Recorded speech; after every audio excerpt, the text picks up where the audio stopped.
এখন তো নামাজের কাতার সোজা করার জন্য দাগ দেওয়া আছে, আছে না নাই? কাতার সোজা করতেও অসুবিধা হওয়ার কথা না। নবীজির আমলে এরকম দাগ দেওয়া ছিল না। তখন নবীজি কাতার সোজা করার জন্য বলতেন, একজন আরেকজনের সাথে লাইগা লাইগা দাঁড়াও, কাঁধে কাঁধ মিলায় দাঁড়াও, পায়ের সাথে পা মিলায় দাঁড়াও। যতগুলো কথা বলছেন, উদ্দেশ্য ছিল কাতার সোজা করা। উদ্দেশ্য কি ছিল? কাতার সোজা করা। আর স্বাভাবিকভাবে একজনের পা আরেকজনের সাথে লাগলে, একজনের কাঁধ আরেকজনের সাথে লাগলে বোঝা যাবে যে কাতারটা সোজা হয়েছে কিনা। কি বলেন? বোঝা যাবে না? একজনের সাথে আরেকজন লেগে লেগে দাঁড়ানো। জামাতের সহিত নামাজ পড়লে এখন যেহেতু দাগ দেওয়া আছে, সবাই নিজের উদ্যোগে খেয়াল করবেন যেন আমার বা আপনার পাশের আর আপনার মুখের মাঝখানে কোনো ফাঁক না থাকে। কি না থাকে? ফাঁক যেন না থাকে। এটা হইল নামাজের কাতার সোজা করা হইল ওয়াজিব। নবীজি বলছেন, কাতার যদি সোজা না হয়, বাঁকা হয়ে যায়, আল্লাহ তাআলা যার কারণে নামাজের এই কাতারটা সোজা হইল না, তার হৃদয়টাকে আল্লাহ বক্র করে দিবেন।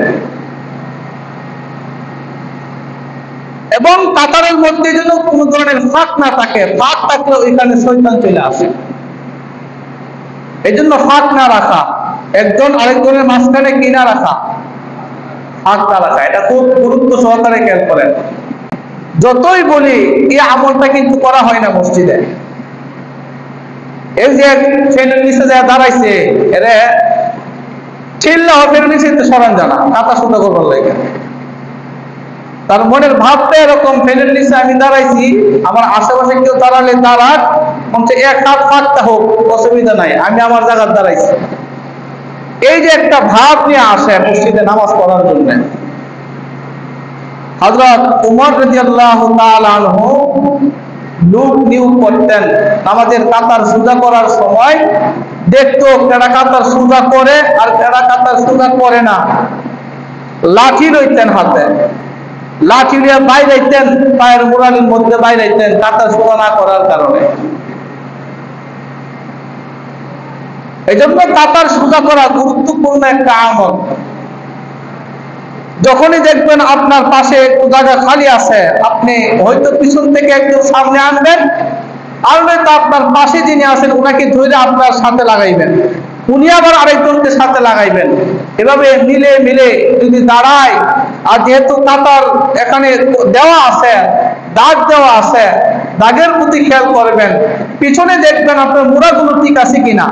সবগুলো একজন আরেকজনের প্রতি যদি খেয়াল রাখে, তাহলে কাতার সোজা হইব কিনা?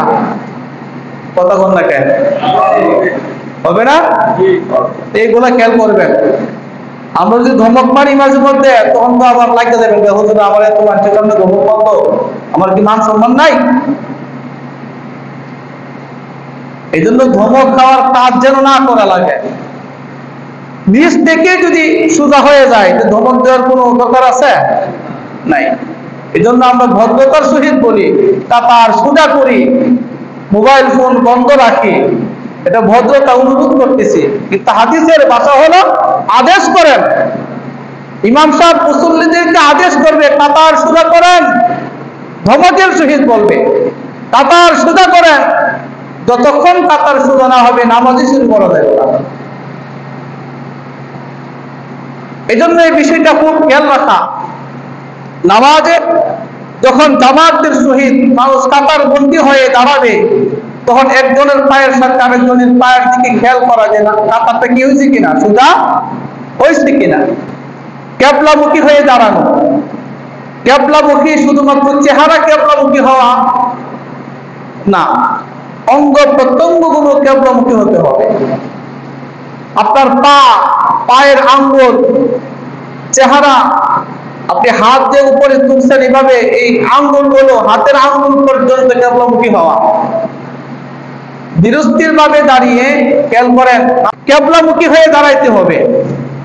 যখন জামাতের সহিত অনেক মানুষ একসাথে দাঁড়ায় নামাজ পড়বে, একজন আরেকজনের সাথে কি করে নামাজ পড়তে দাঁড়াইতে দিব বলেন?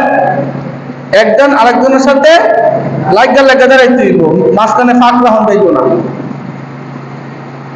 এই যে নামাজের বিছনা আনছে, 3 জন দাঁড়াইতে লাগলে 3 জনে দাঁড়ানো লাগবে। 2 জনে দাঁড়ায় নামাজের বিছনা অনেক বড়, এখন 3 জন দাঁড়াইতে হইব, 2 জন দাঁড়াতে হইব না।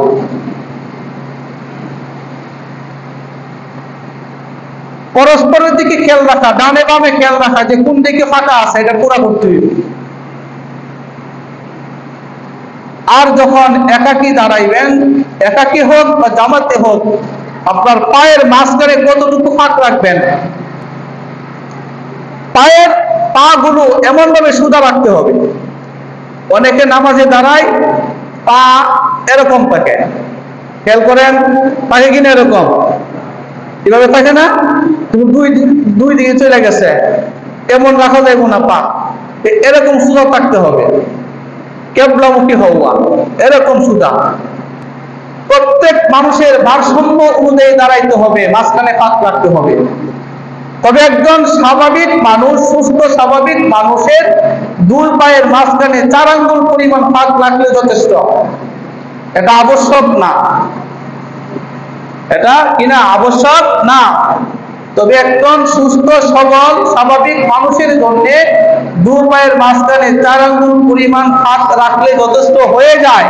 তার যদি 4 আঙ্গুল ফাঁক রাখলে তার অসুবিধা হয়, একটু মোটা মানুষ 2 রান একসাথে রাখলে তার অসুবিধা হইতেছে, তো উনি ওনার মতো করে পার একটু ফাঁক করবে। মানুষটা হেংলা, ধাক্কা দিলে যাইব মক্কা, এই একটু ফাঁক করে, এমন আছে না নাই? হ্যাঁ, একজনে 2 জনের জায়গা দাঁড়ায়, 2 পা 2 দিকে দিয়া দাঁড়ায় গেছে, 2 জন দাঁড়ায় থাকবো এখানে। এগুলো খেয়াল করা, আপনার যতটুকু জায়গা দরকার ততটুকু জায়গার মধ্যে আপনি দাঁড়াবেন। কেবলামুখী হওয়া, পা গুলো কেবলামুখী রাখা, বাঁকা না রাখা, সোজা রাখা, কেবলার দিকে পা গুলো থাকবে।